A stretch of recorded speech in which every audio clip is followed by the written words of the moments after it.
the focus of your conversation about world building was finding these kind of small details that can really lend a lot of color, set the stage for the story that you want to tell. And so we want to talk a little bit about things. Let's start out with things you find missing in settings. What do you wish you saw more of? Pretty much anything non-generic. Just an example, and it was an exercise that I would give my students at Seton Hill who were about to write an entire novel, and they would be meeting with me for the first time. And I would ask them about the adornments that they had on at our meeting, the rings, the necklaces, earrings, whatever. And they didn't have to answer, but why are you wearing that? What's the story behind it? Because one of the things I find missing in fiction is anybody wearing anything and any story behind it. I'm, you know, there is very little jewelry in fiction. And we tend to wear things to tell something about ourselves, even if the people won't know what it means, right? Yeah. But except for, kings and princes and princesses, we leave that out of fiction. That's the kind of thing. I'm curious as to how you would work that into a fictional work. So, for example, I have a silver Marine Corps bracelet that belonged to my father.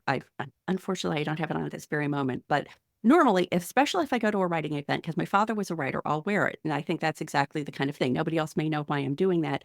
But how would you work that into a story? If you're doing it in first person, then you can say, I put the bracelet on because I wanted my father to be there in spirit with me or something like that. But does that depend on the story being in first person, or is there a way you can work that in Um, unawkwardly in a different scenario? um, there are all sorts of things you can do, and if you're going to have it in the story, it needs to have a meaning, right? And so, one of the things. So you've got that bracelet. It reminds me of I'm a naval history uh, fan, and I've gone to museum ships and I've bought the blue baseball caps, and I can't wear them because people keep thanking me for my service, Yeah, like I served on the Constitution, right? yeah. Um, Old, not that old. Though, of course, it is in commission, so yes, people do still serve on the Constitution. But so, for instance, you've got this Marine Corps bracelet. Might there be a time when the character needed to hide it?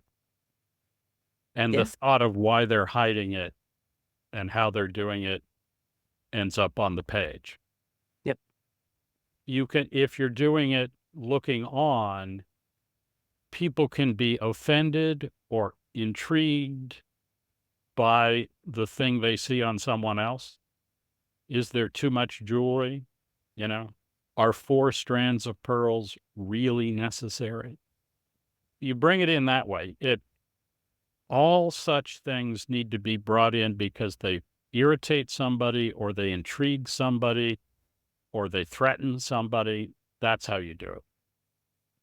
And I think that also answers the second question I had, which is that I don't think you're suggesting that people give like exhaustive descriptions of what people are wearing, but rather pick out one or maybe two meaningful details that's going to illustrate the point or the character or whatever you're trying to achieve.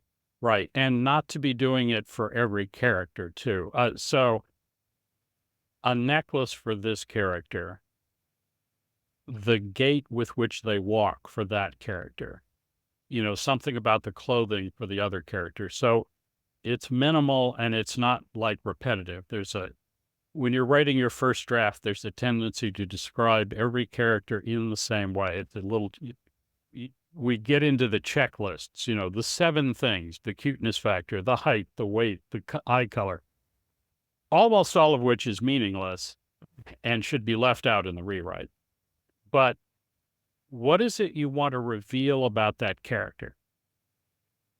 Find a thing or a behavior that will reveal it, or that actually seems to contradict it. Because revealing that it's a contradiction, that you misunderstood so and so because of the thing that was pinned to their hat.